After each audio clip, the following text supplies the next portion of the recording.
Chapter 2 of Frankenstein by Mary Shelley. We were brought up together. There was not quite a year difference in our ages. I need not say that we were strangers to any species of disunion or dispute. Harmony was the soul of our companionship, and the diversity and contrast that subsisted in our characters drew us nearer together. Elizabeth was of a calmer and more concentrated disposition, but with all my ardor, I was capable of a more intense application, and was more deeply smitten with the thirst for knowledge. She busied herself with following the aerial creations of the poets, and in the majestic and wondrous scenes which surrounded our Swiss home. The sublime shapes of the mountains, the changes of the seasons, tempest and calm, the silence of winter, and the life and turbulence of our Alpine summers, she found ample scope for admiration and delight. While my companion contemplated with a serious and satisfied spirit the magnificent appearance of things, I delighted in investigating their causes. The world was to me a secret which I desired to divine. Curiosity, earnest research to learn the hidden laws of nature, gladness akin to rapture as they were unfolding to me, are among the earliest sensations I can remember. On the birth of a second son, my junior by 7 years, my parents gave up entirely their wandering life and fixed themselves in their native country. We possessed a house in Geneva and a campagne on Belle Rive, the eastern shore of the lake, at the distance of rather more than a league from the city. We resided principally in the latter, and the lives of my parents were passed in considerable seclusion. It was my temper to avoid a crowd, and to attach myself fervently to a few. I was indifferent, therefore, to my schoolfellows in general, but I united myself in the bonds of the closest friendship to one among them. Henry Clerval was the son of a merchant of Geneva. He was a boy of singular talent and fancy. He loved enterprise, hardship, and even danger, for its own sake. He was deeply read in books of chivalry and romance. He composed heroic songs, and began to write many a tale of enchantment and knightly adventure. He tried to make us act plays, and to enter into masquerades, in which the characters were drawn from the heroes of Roncesvalles, of the Round Table of King Arthur, and the chivalrous train who shed their blood to redeem the Holy Sepulchre from the hands of the infidels. No human being could have passed a happier childhood than myself. My parents were possessed by the very spirit of kindness and indulgence. We felt that they were not the tyrants to rule our lot according to their caprice, but the agents and creators of all the many delights which we enjoyed. When I mingled with other families, I distinctly discerned how peculiarly fortunate my lot was, and gratitude assisted the development of filial love. My temper was sometimes violent, and my passions vehement, but by some law in my temperature they were not turned toward childish pursuits, but to an eager desire to learn, and not to learn all things indiscriminately. I confess that neither the structure of languages, nor the code of governments, nor the politics of various states possessed attractions for me. It was the secrets of heaven and earth that I desired to learn. And whether it was the outward substance of things, or the inner spirit of nature and the mysterious soul of man that occupied me, still my inquiries were directed to the metaphysical, or, in its highest sense, the physical secrets of the world. Meanwhile, Clerval occupied himself, so to speak, with the moral relations of things, the busy stage of life. The virtues of heroes and the actions of men were his theme, and his hope and his dream was to become one among those whose names are recorded in story as the gallant and adventurous benefactors of our species. The saintly soul of Elizabeth shone like a shrine-dedicated lamp in our peaceful home. Her sympathy was ours, her smile, her soft voice, the sweet glance of her celestial eyes, were ever there to bless and animate us. She was the living spirit of love, to soften and attract. I might have become sullen in my study, rough through the ardor of my nature, but that she was there to subdue me to a semblance of her own gentleness. And Clerval could aught ill entrench on the noble spirit of Clerval. Yet he might not have been so perfectly humane, so thoughtful in his generosity, so full of kindness and tenderness amidst his passions for adventurous exploit, had she not unfolded to him the real loveliness of beneficence, and made the doing good the end and aim of his soaring ambition. I feel exquisite pleasure in dwelling on the recollections of childhood, before misfortune had tainted my mind and changed its bright visions of extensive usefulness into gloomy and narrow reflections upon self. Besides, in drawing the picture of my early days, I also record those events which led by insensible steps to my after tale of misery. For when I would account to myself for the birth of that passion which afterwards ruled my destiny, I find it arise, like a mountain river, from ignoble and almost forgotten sources. But swelling as it proceeded, it became the torrent which in its course had swept away all my hopes and joys. Natural philosophy is the genius that has regulated my fate. I desire, therefore, in this narration, to state those facts which led to my predilection for that science. When I was 13 years of age, we all went on a party of pleasure to the baths near Tournon. The inclemency of the weather obliged us to remain a day confined to the inn. In this house I chanced to find a volume of the works of Cornelius Agrippa. I opened it with apathy. The theory which he attempts to demonstrate and the wonderful facts which he relates soon changed this feeling into enthusiasm. A new light seemed to dawn upon my mind, and, bounding with joy, I communicated my discovery to my father. My father looked carelessly at the title page of the book and said, "Ah, Cornelius Agrippa. My dear Victor, do not waste your time upon this. It is sad trash."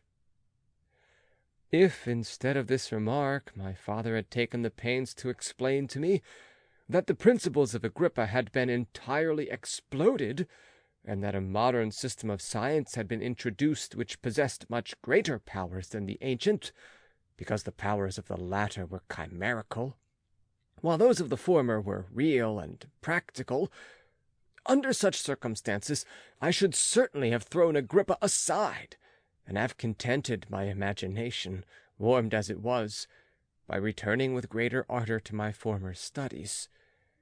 It is even possible that the train of my ideas would never have received the fatal impulse that led to my ruin.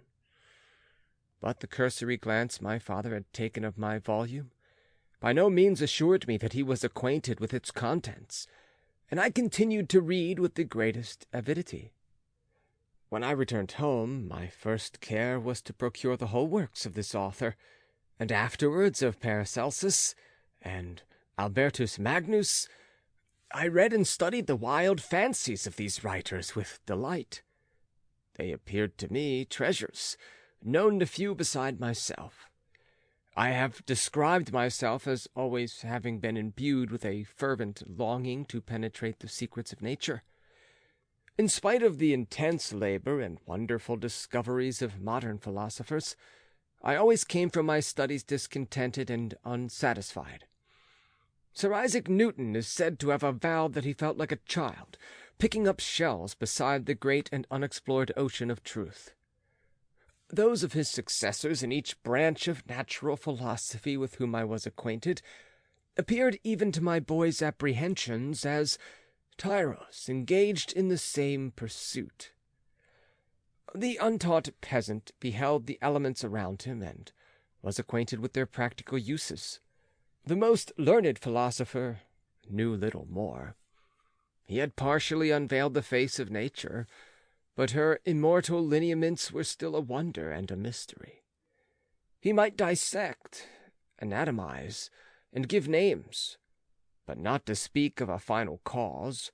Causes in their secondary and tertiary grades were utterly unknown to him.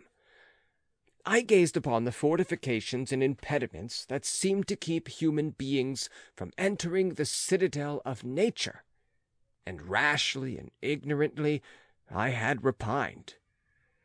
But here were books, and here were men who had penetrated deeper and knew more. I took their word for all that they averred, and I became their disciple.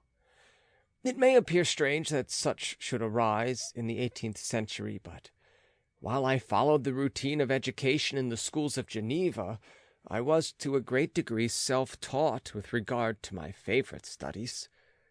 My father was not scientific, and I was left to struggle with a child's blindness, added to a student's thirst for knowledge. Under the guidance of my new preceptors, I entered with the greatest diligence into the search of the philosopher's stone and the elixir of life. But the latter soon obtained my individual attention.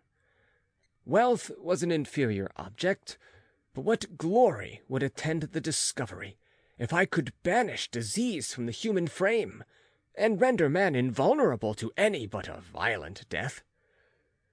Nor were these my only visions.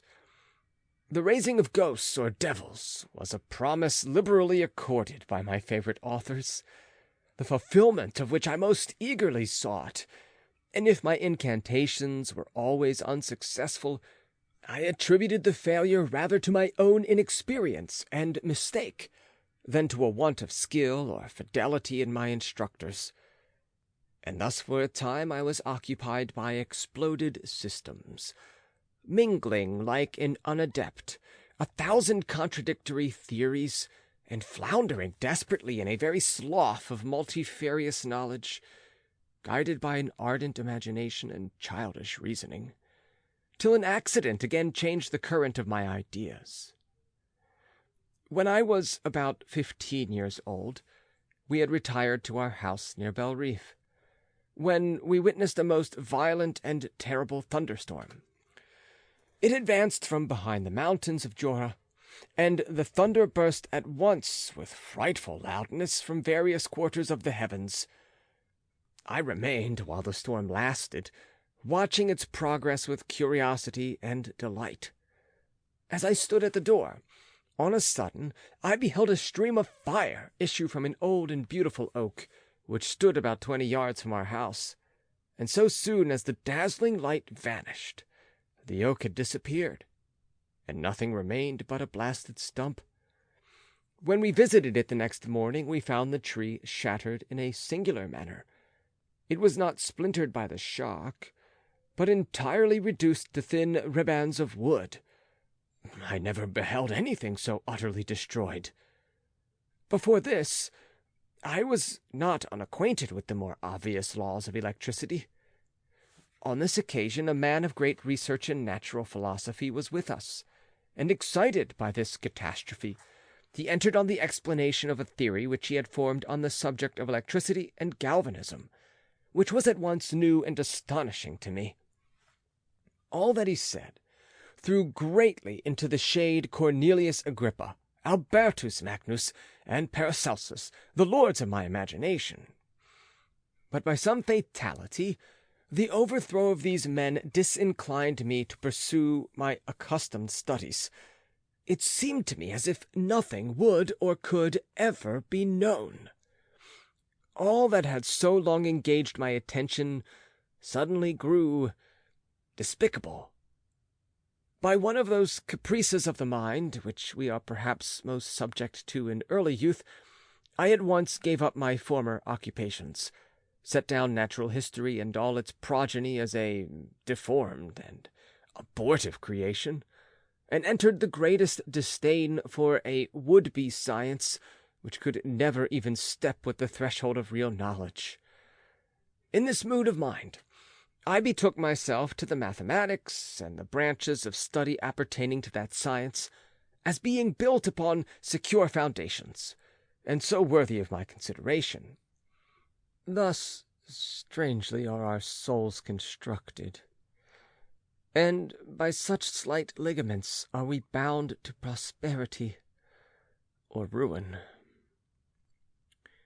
When I look back, it seems to me as if this almost miraculous change of inclination and will was the immediate suggestion of the guardian angel of my life, the last effort made by the spirit of preservation to avert the storm that was even then hanging in the stars and ready to envelop me.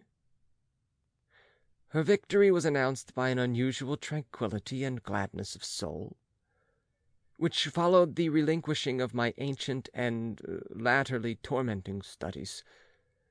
It was thus that I was to be taught to associate evil with their prosecution, happiness with their disregard. It was a strong effort of the spirit of good, but it was ineffectual. Destiny was too potent, and her immutable laws had decreed my utter and terrible destruction. End of Chapter 2. Recording by John Van Stan, Savannah, Georgia.